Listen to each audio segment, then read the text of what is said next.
السلام عليكم ورحمة الله وبركاته. ما هو الشرك الأكبر وأنواعه؟ ما هو الشرك الأصغر وأنواعه؟ شرك جد يجمع شرك تكو يجمع مالك وسيلة كل وسيلة يمكن أن تؤدى للشرك الأكبر ولم تبلغ رتبة عبادة ولا يخرج فاعله من الإسلام ولكنه من الكبائر. ثم ولي ربي بلديها متميك برمي متي فما فيتو شركي دجام إبادة غيست تهاتاتو وأنا بادنتين غيست اللياتاتو إسلام الرنا النساء تقفان الرياء والجسيم كرسيفنا كجي كرسيفنا أبلون أجروسا أبلو المسألة نانجان والتصنع للمخلوق أود تلقته كالمسلم الذي يعمل الله ويصلي الله المسلم ربي فيه صلاة ولكنه يحسن صلاته وعمله ليمدح الناس صلاة خمس على تجي تلقت اللي تلقى كلام بيسا فارسو ويقول والرجال ندفك سنجاني صلاتي سومنا سكالي خان قال تعالى فمن يكون كأهل به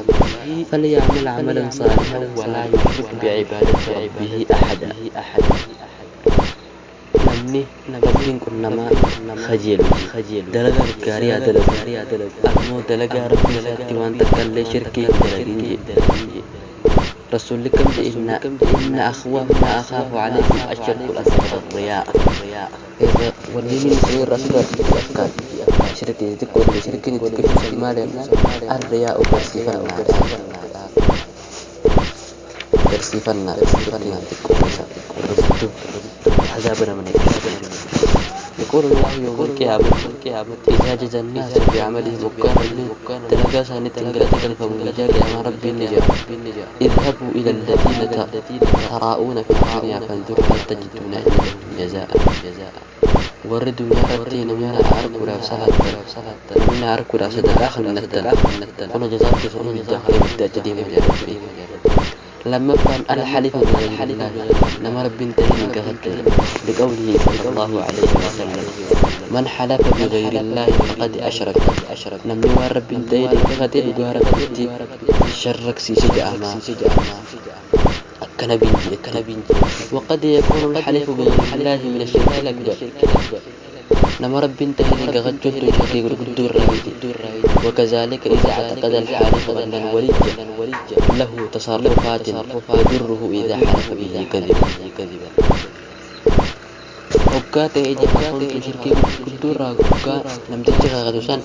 يا دي الولي له تصرفات يضره إذا حلف كذا عنك خوتا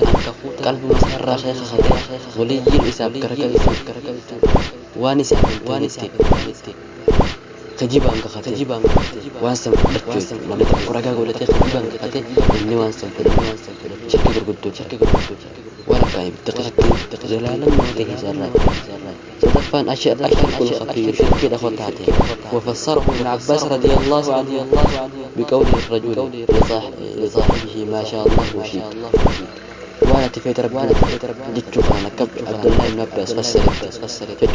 فتشوف ومثاله لولا الله وفلان ويجوز ان نقول لولا الله وفلان أكا قربان أكا رسول ربي فدي ونكر عن التعطيل لا سننتو